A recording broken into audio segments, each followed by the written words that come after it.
Hello guys, this is Akshar Pathi. Welcome back to my YouTube channel classify.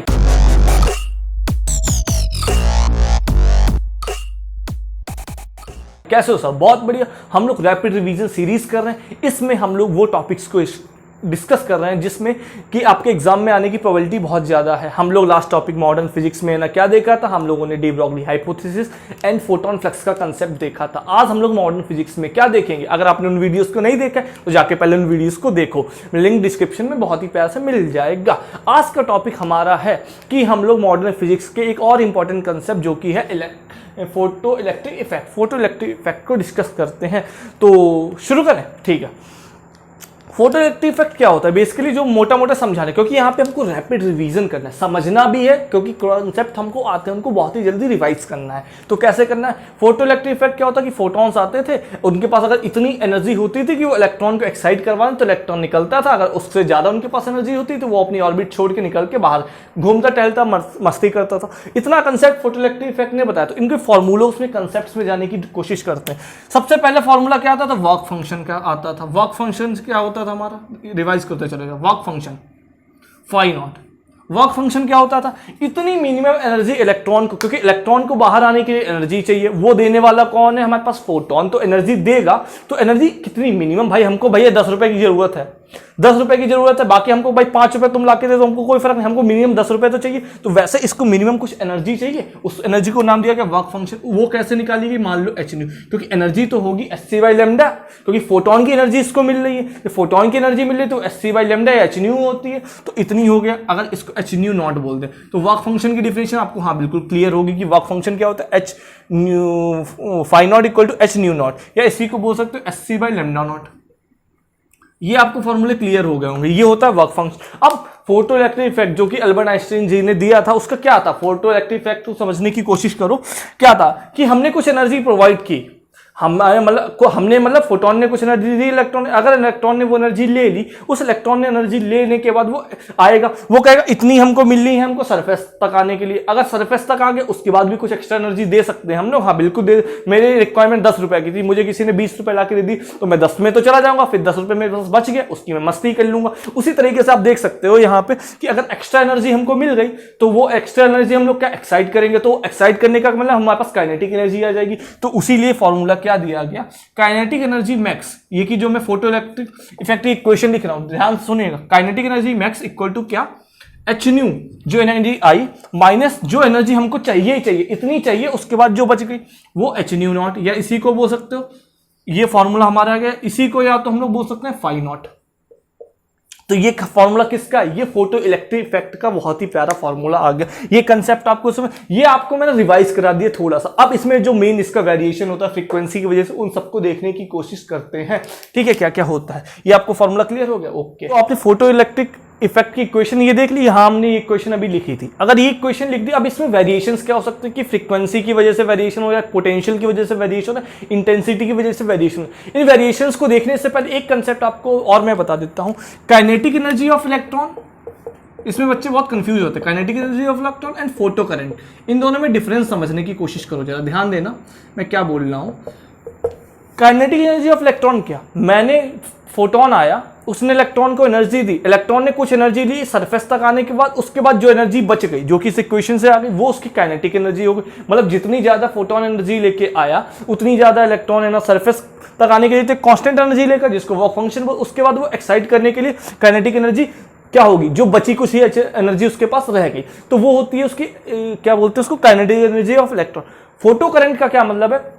बहुत सारे photo, अब एक तो फोटोन आएगा नहीं, बहुत सारे फोटोन आ रहे हैं, बहुत सारे इलेक्ट्रॉन्स के साथ कोलाइड कर रहे हैं, उनको एनर्जी दे रहे हैं। उसके बाद जब वो निकल रहे हैं तो इलेक्ट्रॉन्स निकल रहे हैं, तो बहुत सारे एक साथ निकल रहे हैं, तो इलेक्ट्रॉन निकलना एक तरीके से करंट बोलते हैं, उसको बोलते हैं फोटो करंट। तो kinetic energy and photo current में डिफरेंस समझना। फोटो करंट होती है बहुत सारे इलेक्ट्रॉन निकलना, ठीक है, बहुत सारे इलेक्ट्रॉन एक साथ जा रहे हैं तो एक करंट फ्लो कर जाती है जिसका नाम दिया फोटो करंट। तो अब हम एक एक करके इफेक्ट देखने की कोशिश करते हैं। आपको काइनेटिक एनर्जी ऑफ इलेक्ट्रॉन में फोटो करंट में डिफरेंस समझ आ गया क्या होता है? उसके बाद हम लोग देखते हैं।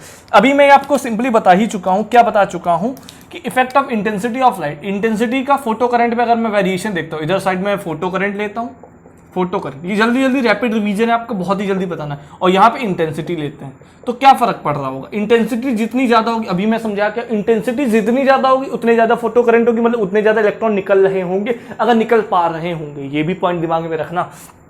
तो ये डायरेक्ट रिलेशन हो, ऐसा ही ग्राफ चलता चला जाएगा। Graph direct, intensity is directly proportional to, मतलब फोटो करंट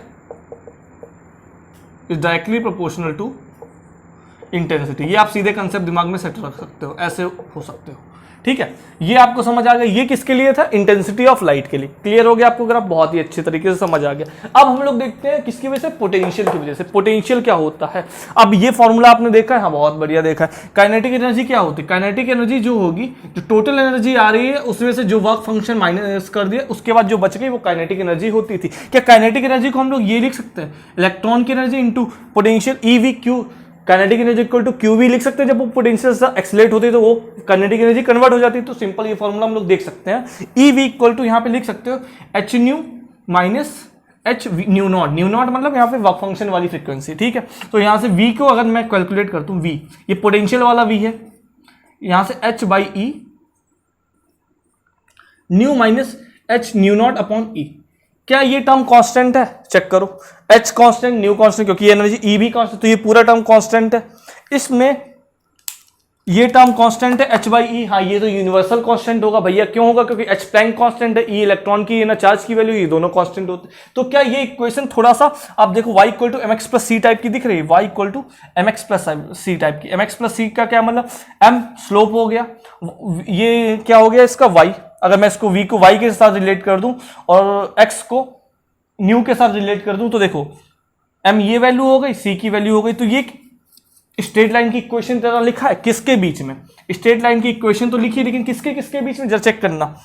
यहां पे अगर मैं पोटेंशियल ले रहा हूं और यहां पे इसकी फ्रीक्वेंसी ले रहा हूं, तो ऐसे एक इक्वेशन आ रही होगी, हाँ बिल्कुल आ रही होगी।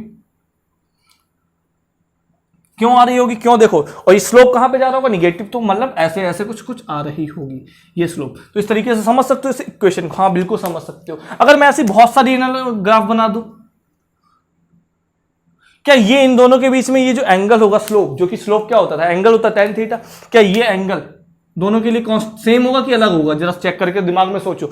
थीटा ये दोनों के लिए सेम होने वाला है कि अलग अलग होने वाला है, सेम होने वाला है। क्यों, क्योंकि यहाँ पे tan थीटा की वैल्यू एक्चुअली कितनी लिखी है, एच बाई ई, सबके लिए कांस्टेंट। क्या एच बाई ई अलग अलग के लिए बदलने वाला है, नहीं बदलने वाला है। जो भी अगर फोटोन अलग आ रहे हैं, कोई इलेक्ट्रॉन अलग एक्साइट कर रहा है, दो सेंसिटिव मटेरियल अलग अलग हैं, तो क्या दोनों के लिए एच बाई ई चेंज होने वाला है, नहीं चेंज होने वाला है। तो इसका मतलब कि इनके स्लोप्स कांस्टेंट होंगे, स्लोप्स के चेंज नहीं होंगी, ठीक है। अब दो वैल्यूज आपको समझ आ गई, ये दो ग्राफ आपको क्लियर हो गए होंगे। अब मैं आपसे पूछ दूं कि अगर ये ए और बी दो हैं, इनमें से ज्यादा सेंसिटिव मटेरियल कौन सा हो सकता है। सेंसिटिव मटेरियल मतलब कौन सा ज्यादा इलेक्ट्रॉन फोटॉन्स है उस पर जल्दी रिप्लाई करो, उससे इलेक्ट्रॉन जल्दी निकलवा रहा होगा। तो चेक करो, अब आप इसको देखो, इसके लिए स्लोप ये है, अगर मैं इसके लिए स्लोप बोल दूं H nu not 1 divided by E होगा। दूसरे के लिए स्लोप क्या होगा, H nu not divided by E 2, negative में होगा कोई दिक्कत नहीं, लेकिन होंगे तो दोनों नीचे, वैल्यू ऐसे। अब आप बताओ, नीचे वाला डिवाइड करने वाला तो सेम है, तो ऊपर वाले में अगर जितना बड़ा होगा उतना नीचे आएगा, जितना छोटा होगा ये। तो इसको कम एनर्जी चाहिए, इसको ज्यादा एनर्जी चाहिए। जिसको कम एनर्जी चाहिए निकलने के लिए फॉर अ पर्टिकुलर फोटोन आ रहा है जो, तो वो जल्दी, जिसका वर्क फंक्शन जितना कम होगा वो उतना ज्यादा सेंसिटिव होगा, क्योंकि उसको इलेक्ट्रॉन को निकलने के लिए उतनी कम एनर्जी चाहिए। तो यहाँ पे ए ज्यादा सेंसिटिव है as compare to photo sensitive है। फोटो सेंसिटिव वर्ड आपको ध्यान रखना है, ठीक है, ये आपको समझ आ गया। अब एक चीज इसमें बताओ, इफेक्ट ऑफ पोटेंशियल में एक और कंसेप्ट आता है, ये मैं जल्दी जल्दी रिवाइज करा रहा हूं सारे कंसेप्ट को, बहुत सारे कोशिश कर रहे हैं हम लोग। स्टॉपिंग पोटेंशियल, स्टॉपिंग पोटेंशियल का क्या मतलब हुआ कि इलेक्ट्रॉन आया, इलेक्ट्रॉन निकल रहा है, फोटोन आया, उसने एनर्जी दी, इलेक्ट्रॉन निकलने की कोशिश की, लेकिन एक हम लोग निगेटिव पोटेंशियल ऐसा अप्लाई कर देते हैं जिससे इलेक्ट्रॉन निकल के दूसरी प्लेट, एक प्लेट होता है, आपने शायद कैथोड वाला पढ़ा भी होगा कि एक साइड से इलेक्ट्रॉन दूसरी साइड निकलने की कोशिश करता है, जाने की कोशिश करता है, तो वो उसके ऊपर हम लोग निगेटिव पोटेंशियल अप्लाई कर देते हैं, निगेटिव पोटेंशियल अप्लाई कर देते हैं, तो वो इलेक्ट्रॉन वहां पे जा नहीं पाता है, तो उसको बोलते हैं स्टॉपिंग पोटेंशियल। तो स्टॉपिंग पोटेंशियल है ना, समझ आया। तो उसका एक ग्राफ कैसे आता है, इस ग्राफ को चेक करो जरा।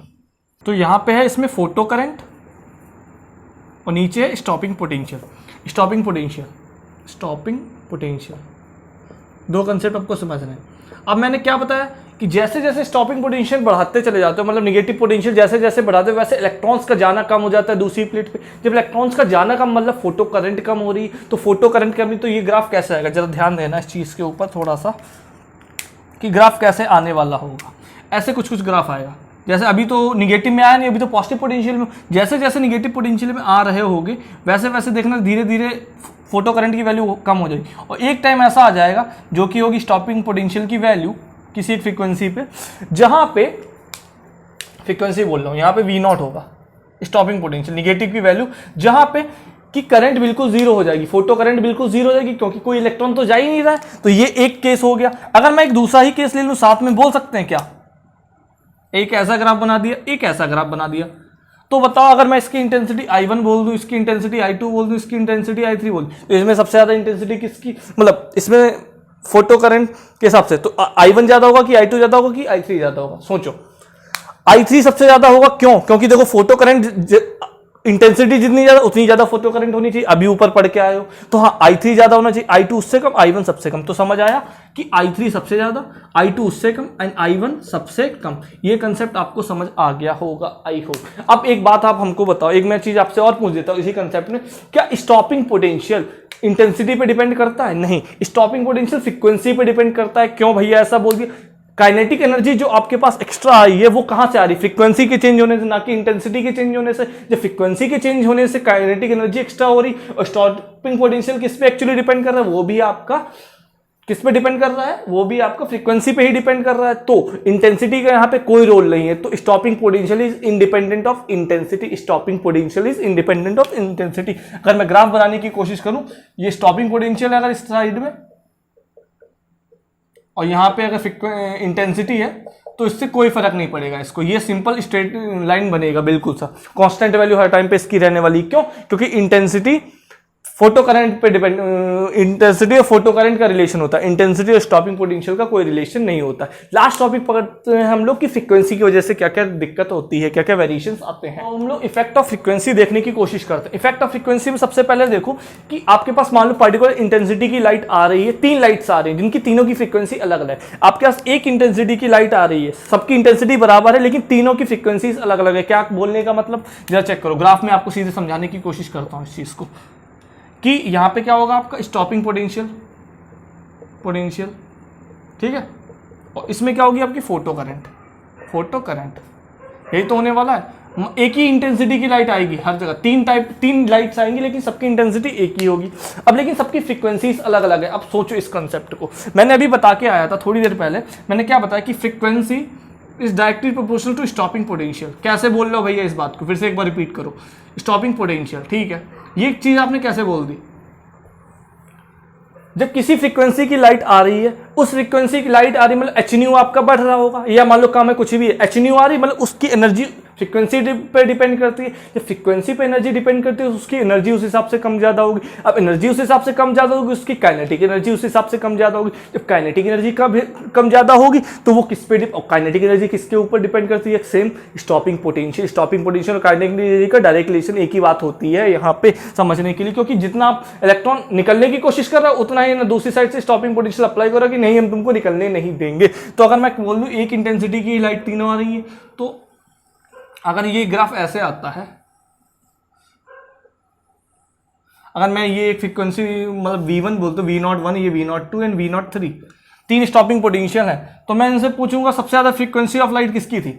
इसमें मैं अगर आपसे पूछ देता हूं कि सबसे ज्यादा फ्रीक्वेंसी ऑफ लाइट किसकी थी होगी, तो आप कहोगे जिसका स्टॉपिंग पोटेंशियल जितना ज्यादा उसकी फ्रीक्वेंसी उतनी ही ज्यादा होने वाली। अगर मैं इसका नाम न्यू1 देता हूं, वो न्यू2 न्यू3 देता हूं, ये सेकेंड वाली न्यू2 है और फर्स्ट वाली न्यू1 है, तो न्यू3 is greater than nu two is greater than न्यू1।